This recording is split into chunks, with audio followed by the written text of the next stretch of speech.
দেশের সিস্টেমটাকে পরিবর্তন করতে গেলে, প্রতিবাদ করতে গেলে আমাকে কেন জামাত শিবির বলতে হবে, বিএনপি বলতে হবে? ব্যারিস্টার সুমন বলেছেন তিনি আওয়ামী লীগ করেন। সবাই ফেলতে পারে, শেখ হাসিনা উনাকে ফেলবেন না। মাশরাফি এতদিন ধরে এমপি, ক্ষমতায় আছেন, সব সুবিধা নিচ্ছেন সরকারের, তিনি কেন কথা বলবেন ছাত্রদের পক্ষ নিয়ে? আসসালামু আলাইকুম। আজকে যে বিষয়টা শেয়ার করব সেটা হচ্ছে দালাল। আপনারা ফেসবুকে বিগত কয়েকদিন ধরে গোটা বৈষম্য বিরোধী আন্দোলনে লিখছেন, ওই দালালকে চিনে রাখুন, ওকে চিনে রাখুন, ওকে নিয়ে আপনি লিখছেন, অমুককে নিয়ে লিখছেন, অমুক তমুক যে ভাই আজকে আপনারা জানতেন না, আপনারা জানেন না যে বাংলাদেশে দালালকে। আপনারা বলছেন এই ব্লগার, এই ফুড ব্লগার, অমুক এমপি হয়েছেন নতুন যিনি, হ্যাঁ, বাংলাদেশের জাতীয় দলের ক্রিকেটার নিয়েও আপনারা বলছেন। আপনাদের এটা আজ থেকে আরো 5-6 বছর আগে বোঝা উচিত ছিল যে সবকিছু হচ্ছে আই ওয়াশ, সবকিছু হচ্ছে মানুষ দেখানো। সোশ্যাল মিডিয়া অনেক কিছু দেখা যায়, সোশ্যাল মিডিয়ায় এমন কিছু জিনিস আছে যেগুলো দেখলে মনে হবে যে না, আসলে তারা সমাজের জন্য অনেক ভালো কাজ করছে। প্রথমে ওই মানুষগুলো আসলে ভালো কিছু করতে চায়, তারপর এই মানুষগুলো যখন মানুষের ভালোবাসা অর্জন করে, মানুষের সহানুভূতি অর্জন করে, তারপর তারা টাকার পেছনে ছুটে। একটা সময় তারা টাকার মোহে সবকিছু ভুলে যায় এবং নিজের বিবেককে বিক্রি করে দেয়। আর সেটা যদি কোনো রাজনৈতিক দলের রানিং এমপি অথবা মন্ত্রী অথবা ওই মানুষটি যদি কোনোভাবে সে রানিং গভর্নমেন্টের অথবা রাজনৈতিক দলের কোনো ফ্যাসিলিটিস সে নিয়ে থাকে, তা তো আর কথাই নেই। তাহলে আপনি কেন বলছেন এই দুর্দিনে আজকে বাংলাদেশ যেখানে দাঁড়িয়ে আছে সেইখানে আপনি মাশরাফি বিন মুর্তজাকে নিয়ে কথা বলছেন, সাকিব আল হাসানকে নিয়ে কথা বলছেন, ব্যারিস্টার সুমনকে নিয়ে কথা বলছেন? আপনারা জানেন যে এই মানুষগুলো বাংলাদেশের আইকন ধরা হয়, স্পেশালি জাতীয় দলের সাবেক ক্রিকেটার মাশরাফি বিন মুর্তজা, আমাদের ক্যাপ্টেন, আমাদের হিরো, যাকে অনেকে ফলো করেন, যার কাজ আবার অনেকে প্রশংসা করেন। বর্তমান এমপি হিসেবে তিনি যে কাজগুলো করেন, ফেসবুক ইউটিউব ভরে যায়, আর তখন শুধু love you Mash, love you Shakib, হ্যাঁ ভাই আপনি যা করছেন সেটা আর কেউ করতে পারবে না, আপনি একজন বস, ব্যারিস্টার সুমনকে লিখছেন। আপনাকে বুঝতে হবে দিন শেষে তারা আওয়ামী লীগ করে, দিন শেষে তারা আওয়ামী লীগ লালন করে, দিন শেষে তারা কোনো না কোনোভাবে রাজনৈতিক দলের সাথে জড়িত আছে। আর যেখানে বর্তমানে সেই রাজনৈতিক দল কোনটাসা অবস্থা, তো আপনি সেটা জেনে বলছেন দালাল? এটা তো আরো আগে বোঝা উচিত ছিল। যখন মানুষ ভালোবাসা অর্জন করে, সহানুভূতি পায়, তারপর যখন তার ফ্যান ফলোয়ার হয়, একটা জায়গায় গিয়ে সে যখন ক্ষমতার মুখে পড়ে যায়, লুবে পড়ে যায়, তখন সে অনেক জিনিস, নিজের বিবেক, নিজের বুদ্ধি স্তব্ধ করে ফেলে।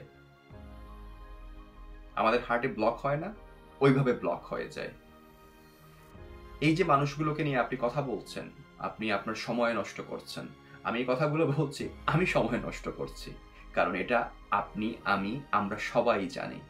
আজকে আমরা একটি প্ল্যাটফর্মে কিন্তু সবাই, আজকে মুশারফ করিমের মতো অভিনেতা আসছেন, আজকে বাংলাদেশের একজন দুর্দান্ত পরিচালক বলা হয়ে থাকে মোস্তফা সরওয়ার ফারুকী, তিনি কথা বলছেন একের পর, তিনি আগেও কথা বলেছেন অনেক বিষয় নিয়ে।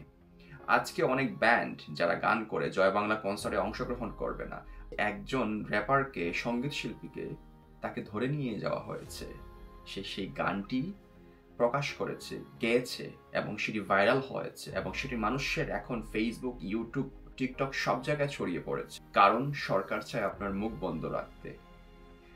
সরাসরি তো ব্যারিস্টার সুমন বলেছেন তিনি আওয়ামী লীগ করেন। সবাই ফেলতে পারে, শেখ হাসিনা উনাকে ফেলবেন না।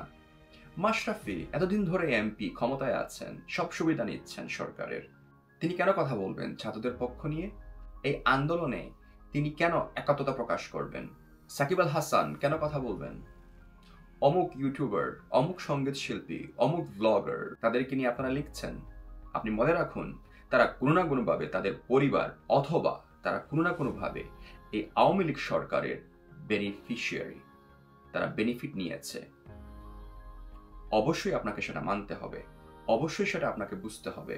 আপনি তাদের পেছনে সময় নষ্ট করবেন না। তাদেরকে আজকে চিনে রেখেছেন, তাদেরকে ভবিষ্যতে চিনে রাখুন। তাদেরকে ফলো করবেন না, তাদের কোনো কন্টেন্ট আপনারা শেয়ার করবেন না।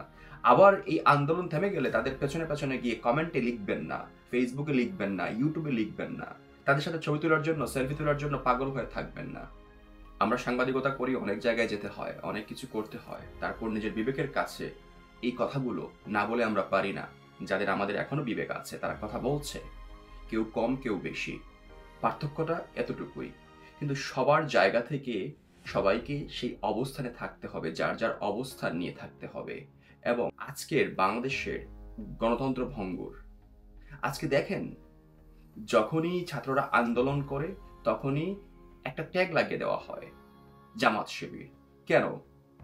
দেশের সিস্টেমটাকে পরিবর্তন করতে গেলে, প্রতিবাদ করতে গেলে আমাকে কেন জামাত শিবির বলতে হবে, বিএনপি বলতে হবে? এদেশের নাগরিক কি আমি নয়? এদেশে কি বেঁচে থাকার অধিকার আমার নেই? কথা বলার অধিকার আমার নেই? আজকে তো অন্যান্য শিল্পীরা আসছে, আজকে কথা বলছি আমি, এই যে ভিডিওটি বানাচ্ছি ঠিক তার আগের কয়েক ঘন্টা আগের কথা বলছি আমি। মুশারফ করিম, অভিনেত্রী ভাদন, তারা আসছেন, রাস্তায় নেমে এসেছেন। আরো অভিনেতা আসছেন, অনেকে ফেসবুকে লিখছেন, পোস্ট করছেন, সবাই লাল প্রোফাইল পিকচার কাভার দিয়ে একতা প্রকাশ করছেন, যার যার জায়গা থেকে করছেন।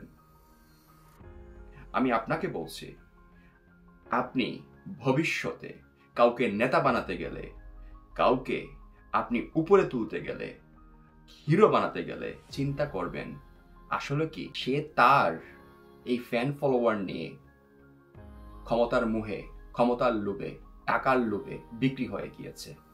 আশা করি বুঝতে পেরেছেন। ভিডিওটি ভালো লাগলে শেয়ার করবেন। অসংখ্য ধন্যবাদ।